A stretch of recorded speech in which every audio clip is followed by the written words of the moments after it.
Hello everyone and welcome back to the Ultimate Fighting Casuals. So we saw an insane KO on the weekend, probably one of the best we've seen over the last couple of months, even the last couple of years, mate. That was a spinning, was it a back elbow? Yeah, spinning back elbow, set it up beautifully. Yuri Prochazka announced himself again on the UFC, only his second fight, and we're already talking about the belt. But before we go there, just want to break down the performance. Only 2 rounds went. But oh my God, what a scrap. It was so back and forth. The first round especially, you said to me, go back and watch that first round, because I didn't actually watch the fight before I saw the knockout, and because I wasn't too bothered about the fight itself, I was more like, okay, let's go and watch the knockout first. And we all saw the knockout, and wow, but that first round, mate, the punches that were thrown were incredible. Back and forth. I think there's again, not to go too far into what that means, because I think, when you leave yourself that open to be hit like that, it allows, maybe for someone who's a stronger striker or a better striker, they might clip your chin, but Prochazka's chin looks solid, mate. Reyes could really not break that. Yeah, I mean, I think it was actually fantastic. But more on the actual knockout itself, the setup was fantastic, wasn't it? The setup was great, and the execution was actually even better. Absolutely. Leading up to it, he was using the cage very well, using push kicks, and there were a couple of elbows. I think Dom landed a really nice straight, and then Yuri did so well to kind of just use his movement, put him exactly where he wanted him, and then when he saw the opening for the finish, my God, did he take it. He did, mate, he did. And I think DC's analogy of him saying he's like an avalanche, saying he's like a mountain that can't stop once it starts, rolling. There isn't no stop to it. The pressure, the non-stop with it, the non-stop going. We saw that in his first fight, actually. I went back and watched that, and there's a point where they're doing a playback, and both of the guys clip each other around the face at the same time, and they wobbled a tiny bit just from the power of the punch, and then they're straight back to throwing again. And it's like, this guy doesnn't want to slow down. No. He is that sort of avalanche of power coming at you, and I honestly do think he can go on to do big things here. It's really impressive to me, right? And they've bumped him up to second in the rankings, right? Which is, and then has sort of come out and said, he's next in line after this title fight. I'm not 100% sure I want to see that lie up. I still think that Rakic has a great shout, or them two having a scrap. I would like to see Prochazka fight again, is what I'm saying, before the title. Yeah, and I think I touched on it at the start, that this is only his second fight in the UFC, and while he's starched both of the really good fighters he's faced, I completely agree with you, mate. I think a fight with Rakic does really make sense for the division, and where he has only had 2 fights in the UFC, I don't think proving it again is necessarily a bad thing. No, neither do I, but something that they do in the UFC, which I actually do agree with, right, and it's something I do actually think that is actually a good thing for the UFC, is you've got these 2 guys, right, who are right there. They're in 3rd, 4th, 2nd to 4th. Yeah. The point is, especially when he's had 2 fights in the UFC, do you want them to meet now, right? Do you want to set up potential things for the future and here and there? And I think the UFC have almost gone past the point now where they want to see people fight 4 or 5 times before they get that belt. They want to ride off the hype and ride off that sort of thing, right? And I don't entirely blame them for it. I don't think he should be chucked in there straight for a title. I completely am on your side, mate. I think it should be Rakic that goes in there and fights him first before he gets to a title, but we'll see. I would like just to jump on the back of that to say that Jan Blachowicz versus Yuri Prochazka will be an absolute war. I don't see it going on for more than 5 minutes, to be honest. One of these boys is getting knocked the fuck out. Yeah, you're fucking right, mate. You're absolutely right. It'll be a 6 scrap, but I think Rakic, get in there, prove your minerals, and let's have a go. So just to touch on Dominic Reyes, I do think he looked better than in his last fight, but ultimately he does really need to make some changes. He's still training with his brother, and I just don't see how you can get to the championship caliber, right those wrongs that he's clearly making. He's been knocked the fuck out in his last couple of fights, and I just don't see the level elevating. You're completely right, mate. We saw his ceiling, in my opinion, at the moment in the Jones fight. We've seen that ceiling get hit now, right? And the question that then comes after that is, okay, how do you break that then, Dom? How do you get past that? How are you going to elevate yourself, right? Because you're clearly a top-level fighter. You've got years left in this division if you want it. You've got fights and contracts and money on the table, right? You're going to be around. That's not the worry for someone like Dominic Reyes.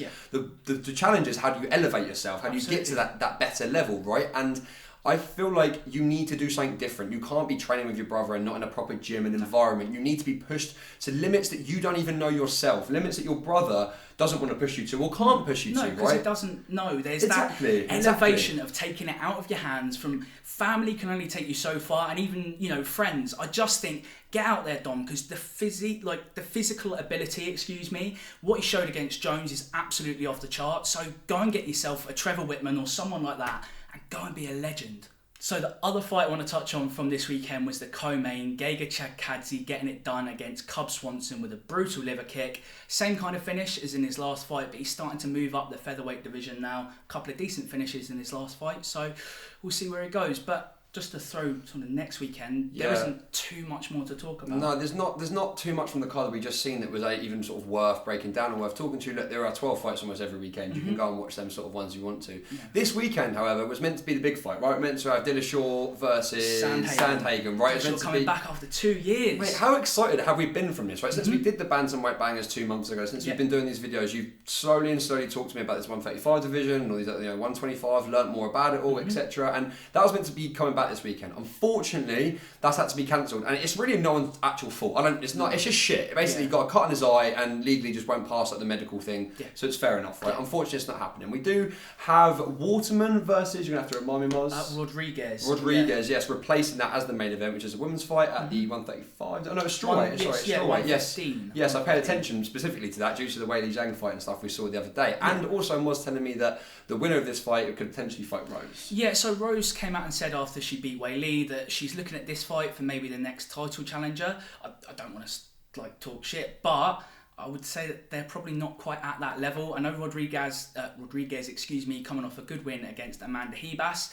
I think she'll have to do something quite impressive against Michelle Waterson to get the shot. Yeah, sure. I think you're right, mate. It's something out there and something different. But also, I see it happening because actually I think Rose might want a couple of wins as the champion, keeping that belt. That's why I can probably see it happening. And also what you're saying is completely true. They aren't on the same level of Rose, but not many people are. And that's the struggle, right? That's the struggle. But there are a couple of other good fights on this weekend. For another example, Cowboy's fighting back this weekend, which is always just great to see. If you like the UFC and you've watched for a long time, we all know who Cowboy is. He is fighting on short notice Moreno, is it? Moreno? Because of, unfortunately, Diego Sanchez is at the, I don't really know what to say. Fortunate. I don't really know what the fuck is going on there, right? But let's just say something from the fucking outset, right? CTE is a real thing. Yeah. It's genuinely real. And there's jokes you can make, and we can say, oh, he's lost his head, and joke about, but genuinely, exactly. It is really genuinely sad to see, and repeated head trauma is real. Like, obviously, it feels so silly saying it, but Dana White has made it very clear that these guys won't have much of a future left in the UFC. Diego Sanchez has now been released and said all sorts of insane things that just shows where his mental health is. Unfortunately, we've got so much respect for these fighters who step in the cage, but they need to be making sure that they're taking care of themselves. Yeah, absolutely. Long term, mate, they've got a life to live. And fighting's important, being tough's important, right? Being the champ is important. But do you know what? Like, having a brain past 35 years old is also really fucking important. Absolutely. And I think there's a bit more to this Diego Sanchez stuff. I know he released a video of his coach that was from a few months ago, speaking to Felder and stuff in that room. Have you seen that video? Him claiming that they're basically claiming they weren't being respectful of the commentary, basically, and stuff like that. And then this is all sort of come the last few weeks, and now he's saying the UFC are going to kill him in a couple of years. He's a conspiracy theory sort of thing. So this is getting to the point now where something serious is happening, and I actually almost like Dana for taking him out of the limelight of the UFC. We're all talking about it right now, but a few months goes past and hopefully he gets himself into a better spot, right? We generally do wish people like Diego Sanchez the fucking best. But genuinely, the fight I'm still looking forward to. I'm still looking forward to seeing Cowboy back in there. Absolutely. He was so amped to kill Sanchez as well. No, he was so amped. But that doesn't take away from his training, right? No. So he's trained so fucking hard. It's not like he's gone with a week left. He's not fighting, can't bother anymore. He is up for this. I'm excited to see Cowboy get back in there. I think he needs a win as well. I think he probably I think it was actually Pettis.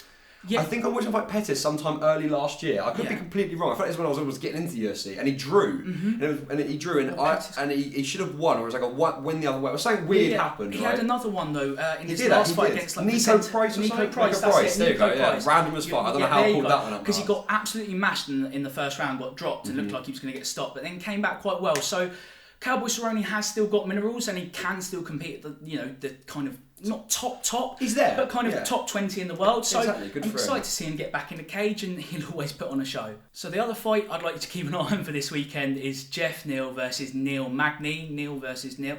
Anyway, it should actually be the highest level fight of the night, in my opinion, at welterweight. Both guys have got serious win streaks together at points. They're both coming off a loss. So Jeff Neal losing to Wonderboy Wonderboy looked absolutely incredible in the last fight. But he's very, very capable. And Neil Magny, his resume speaks for himself with the wins and the elbows and the rest, everything. Do not miss this one. It's a 3-round scrap.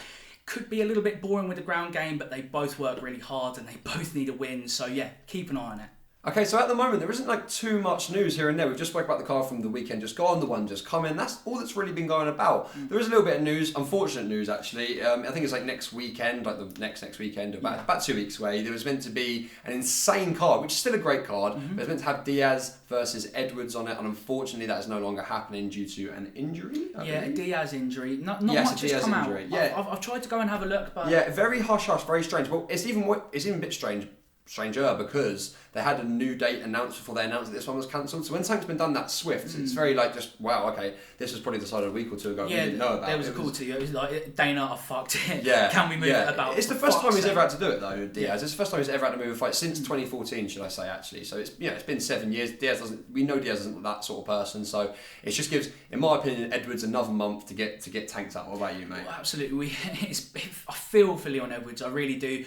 He's only had one round in the cage in the last 18 months, 2 years. Yeah, it really is tough. But from the outside looking in, the social media perspective, it's easy to fake it. But his mindset really, really looks elite, and I think he's really going to take it to Diaz. Yeah, I think he is actually got an elite mindset. His brother Fabian as well, who I follow very closely, he fights in Bellator. He's got a great record. He's like second or first in the rankings in there. I think he's fighting for the belt soon. Well, yeah, it might even be the belt. There you go. So they're both rock solid in that mindset state, right? They get themselves in this championship, I am the best mind state. And I feel like Edwards could even almost be there, but just because of this 2-year delay, we just haven't been able to even physically see it. I just think as soon as his first fight starts, I hope it just gets steamrolling for Edwards. And I think that mental thing, I think he's got to himself to that point now. I think that is actually really important. But one thing I do actually want to say on the other side of it is these mental things often don't actually matter against someone like Nate Diaz. He doesn't actually care. He just doesn't care. I'm not saying that doesn't mean he doesn't lose, but saying like, oh yeah, this person's more mentally tough, that's the factor he'll win, isn't true. No. It might be a factor for the fighter that has the strong mentality, but not for Nate. No, not for Nate. And I think that was shown more than anything in both Conor fights. Yes. He does not care. He will go in and fight you anytime, anywhere, any weight. Let's make it a catchweight fight at 168, Conor, I don't care. Yep. That's his whole kind of ethos. And obviously it got displayed to most of us in that Conor, in those fights. Yes. But Diaz really doesn't care, and he will bring it to Leon Edwards, but be careful what you're bringing, because Leon Edwards is going to counter and move. I can't wait for this one. I really can't. Okay, that is the end of this week's episode. Not too much to talk about, but the next few weeks are getting crazy, right? There's an insane title fight next weekend between Chana and Oliveira. Best believe we're going to be bringing lots of content out around that. And then at the end of May, our videos are really going to pick up. Our content's really going to improve. A lot of live stuff will be out the way, and a lot of video focusing can happen. So we hope you did enjoy this video. Many more to come, as I said. So be sure to like, comment, subscribe, all that fun shit. Mars, anything from you at all? Check the Insta out and keep coming. Yeah, it's down below. So yeah, thank you very much, and we'll see you next time. Bye.